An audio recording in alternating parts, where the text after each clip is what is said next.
Welcome back to my channel. तो thumbnail से आपको पता चल ही गया होगा कि आज हम बात करेंगे टेल मी अबाउट योरसेल्फ। ये जो क्वेश्चन इंटरव्यू में पूछा जाता है, इसका हमको कैसे आंसर देना चाहिए।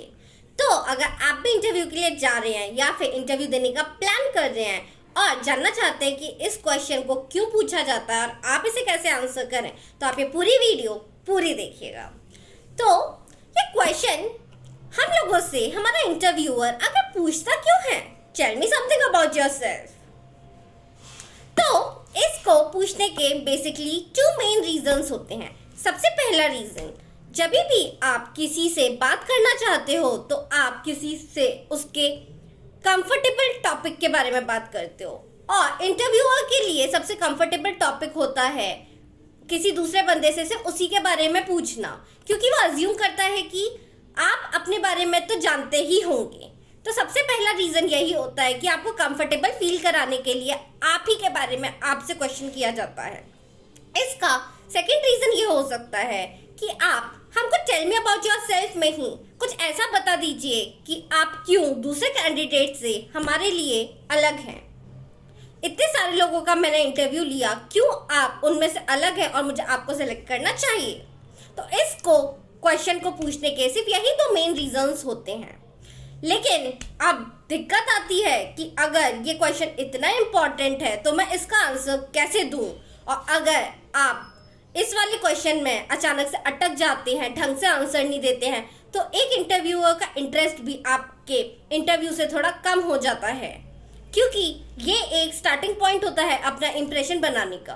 तो ये वाला क्वेश्चन आपका इम्प्रेशन फ्रेमिंग में बहुत इंपॉर्टेंट रोल प्ले करने वाला है, और आपको इस चीज़ के लिए प्रिपेयर करके पहले से ही रखो तो ज़्यादा बेहतर है। क्योंकि बहुत बार क्या होता है, हम इतना डर जाते हैं या फिर उधर जाके समझ में ही नहीं आता कि मैं इस क्वेश्चन का आंसर कैसे दूं।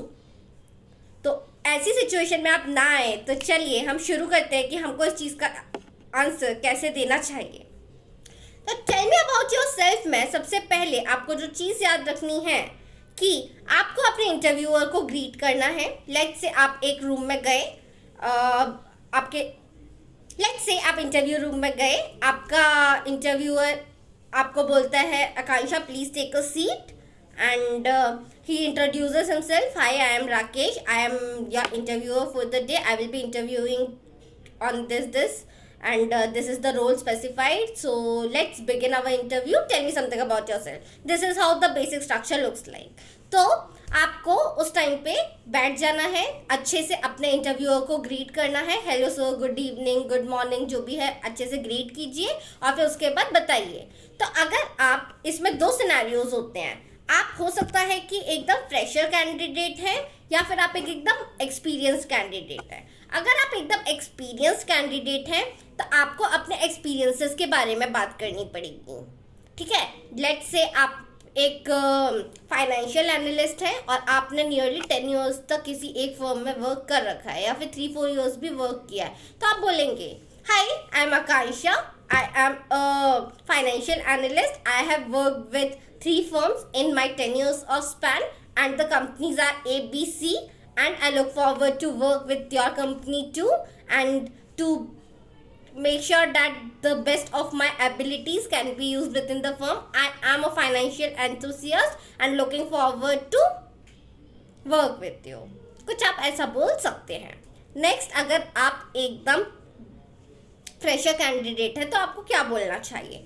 उस पॉइंट ऑफ टाइम पे आपको ऐसा बोलना चाहिए कि आपकी एजुकेशंस क्या क्या रही हैं। तो आप ऐसे बोल सकते हो, hello Rakesh, I am Akanksha, I have completed my BCom from Loyola College, and I am a financial enthusiast. I really love working with numbers. I have been also upgraded and made. I have also received many of the awards in the finance competitions like Harbinger and Financial Enthusiast competition, which was organized by my college, and I was one among them. So yeah, that's all about me.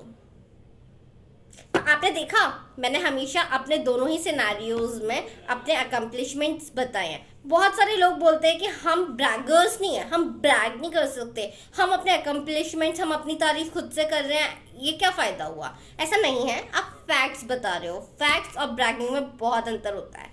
आपको अगर कोई award मिला है तो आप उसे ज़रूर दिखाइए, बताइए, and it's very very important, right. आपके इंटरव्यूअर को नहीं पता चलेगा कि आपके इंटरव्यूअर को नहीं पता चलेगा कि आपने ये सब चीज़ें जीती हैं, आप ये सब जानते हैं, आप इस चीज़ में एंथुसियास्ट है। अगर मैंने नहीं बोला होता हमारे उसमें कि मैं फाइनेंशियल एंथुसियास्ट हूँ, how will he know, he won't know ना। तो आपको ये चीज़ अपने इंटरव्यू में बहुत ज़्यादा ज़रूरी है कि आप ये सब चीज़ें बताएं, ठीक है। तो बेसिकली आप अगर इन सब चीज़ों का ध्यान रखेंगे और आप अपने आप को बहुत अच्छे से प्रेजेंट करने की कोशिश करेंगे और ऐसी चीज़ें बताएंगे इंटरव्यूअर को जो दूसरे कैंडिडेट्स नॉर्मली नहीं बता रहे हैं, तो आपका ये वाला क्वेश्चन का आंसर बहुत परफेक्ट जाने वाला है। एंड आई एम श्योर आप प्रैक्टिस करके जाने वाले हैं and you know how to deliver your answers, you are gonna rock it. So all the very best for your interview, and if you like this video and if you want me to publish more such amazing hacks for the interview, do pin me down and I will see you soon. Bye bye.